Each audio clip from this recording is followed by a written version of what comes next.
Tuesday's tips and tricks. Yeah. Hey everybody, welcome back to another Tuesday's tips and tricks. I'm Chelsea. I'm Nathaniel. And today we're going to be talking about how to stake your plants. We've got a few different options for you, so let's get to it. All right, so first up we have this pothos, golden pothos. It's already been staked. When I first got it, it had this stake down here, and so it grew really quickly, so I had to stake another one right here. So I went and drilled a couple holes and screwed these in and tied them up, but we need to do a better job of tying it and showing you how to do that. I'm probably going to take a couple of the cuttings after we stake it all the way up.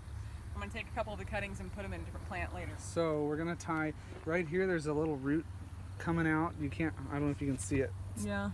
So that will adhere to the wood. So we're going to tie right there to under the node to keep some pressure on there. Not too much. We don't want to pinch this or anything, but we do want it to stay on. We want it to stay on, and we want it to adhere at that point since it naturally is touching there anyway.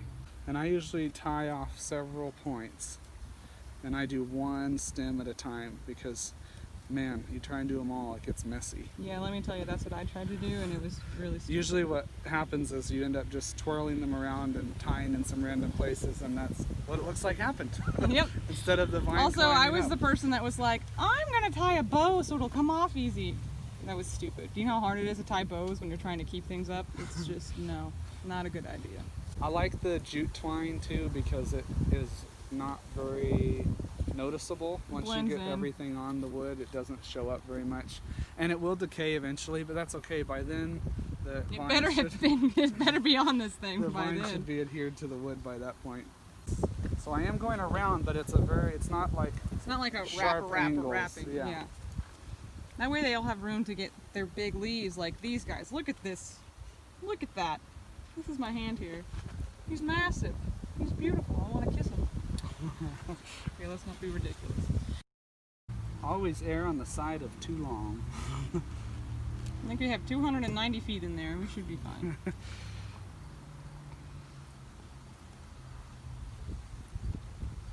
So on these new, wow, that went way too long.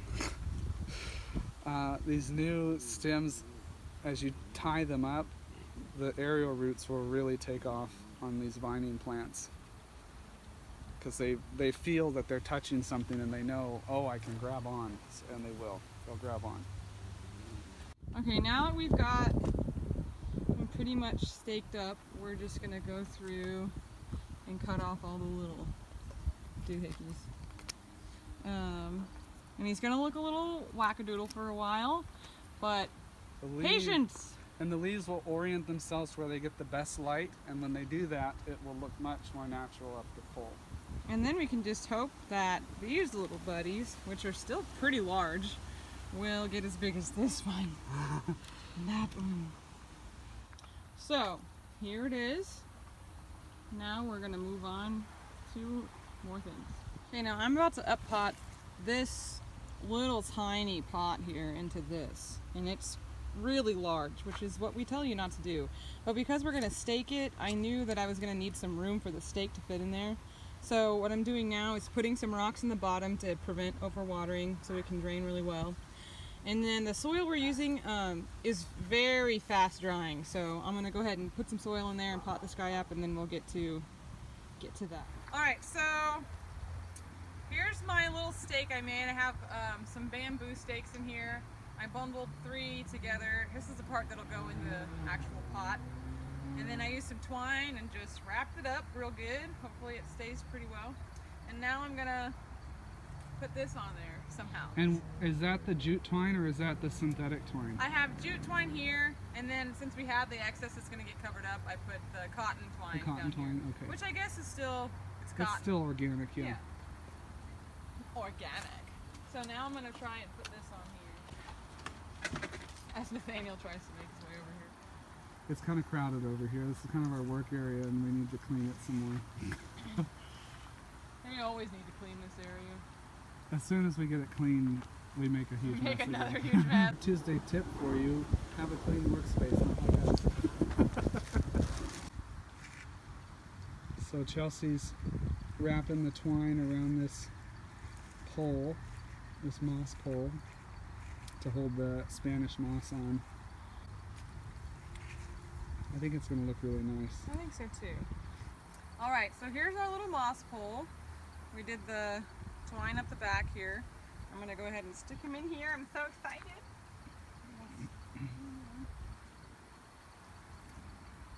Okay, well now I'm a little concerned it's not going to stay up. Oh crap! All right, so we got the stake in there. It's fresh dirt. It's not like wet or anything yet. It's not like completely solidified. So we stuck another stake behind it to kind of keep it in there until the roots have grown around it and settled in. So regardless, we're gonna go ahead and get this guy up here. Where can you get Spanish moss that's local? Maybe Johnson's. I don't know if they have any right this second. Johnson's didn't have any of the Spanish moss. They have some other sheet moss, which I think could work, but it's a little more brittle. This stuff will last a little longer. I would check, maybe just in the check spring, around nurseries. everyone will have it. Yeah. Just check around. And sphagnum moss would work too, but it's not going to be green. It's going to be, or gray. It'll be a kind of tan color. And everybody will, all the nurseries will have sphagnum moss in the springtime. Yeah. So. And remember, shop local. All those box stores, they don't need your money. Mm-hmm. Okay? Okay. Let me just throw that in there. Okay, Whether so, it's us or somebody else. Yeah. Local. Local's better. They actually care about what they're doing. So, anyway, back to the plant. So we've got this, look at this cute little pot, so pretty. And now he has so much room to grow up this giant pole. So it's a lot of space. A lot of space. All right, up next we're gonna deal with this mess of a monstera. So I'm gonna let Nathaniel talk about it a little bit. So Chelsea really made this. I gave her the wood for it, but it's just a old piece of cedar fence wood, pretty hefty wood. But on monstera you need something heavy because the stalks are really thick and heavy and the leaves are really heavy. So if you put a little piece of bamboo, or even, I feel like even most of the pre-made moss poles you can find to purchase, they're just too lightweight and they're going to get bent or bowed or fall over because the plant is heavy and it's just going to get heavier as it grows. So we're going to make it out of this, and the monstera would adhere to the wood. That's what mine is at home. Maybe someday you'll see it, maybe someday you won't, I don't know. But it's on a piece of wood just like this. However, we're going to try wrapping this cocoa fiber around it and see if that doesn't help give the plant something to root into even better, and or as we like to say, more betterer. More betterer. And more better. Hold some moisture for the plant to grab out of the stake as well. So I cut this, Chelsea picked this up this morning. It was like a liner for a trough, and I just cut it down the middle, and those two pieces will be more than enough to wrap around the stake here. So we're gonna do that. We might need a couple hands, 4 hands for this probably, to get the twine, because we're gonna twine it on. It would be nice if we had some like mesh wire stuff, but we don't. Haha. So here we go. Okay, so here's our little stake. We used the, what's this stuff called? Cocoa. It's like a cocoa liner for a hanging basket or planter. We used this stuff. And we wrapped it around the pole, and then, so we didn't do the twine because that was going to take too long. So we found a staple gun and we just stapled it on. But from the front, it looks real nice. Yeah, and I think it looks better than if we had used the twine, because then there'd be twine showing too. But now, let's just stick it in there and do this. So, we're going to put it right in here. It's kind of leaning forward, isn't it? There, is that better? Does that look straight? I can't tell. I think it's good. I think it's fine. Yeah, it's good. And then we're gonna. Maybe I should have had you do it. We're gonna wrap this here, correct? And then eventually we're gonna put something here to kind of encourage us to go this direction, so that eventually we can stake that part up too. But this is the wackadoodle part here. And those monstera leaves take a long time to orient themselves to the light because they're so big and heavy. So they'll look funky for a while probably. No, it's okay. I'll be patient. I just won't look at them for a while and it'll be fine. So we're going to go ahead and do this, and then we'll show you the final product at the end. Now would you look at that beauty? Oh, he looks so much better. He still looks rough, but better. So We anchored him to the pole down here. We're gonna try and train it that direction so he'll make his way there. And then we tied this guy there. And I think he's not gonna take long. He's already got a root coming out. He'll probably just make his way right in there. This was pretty easy and very, I mean, correct me if I'm wrong, Chelsea, but inexpensive. very inexpensive. I believe this is less than $5 for the whole thing. And the piece of wood was free. You just go and find some reclaimed wood somewhere. Yep.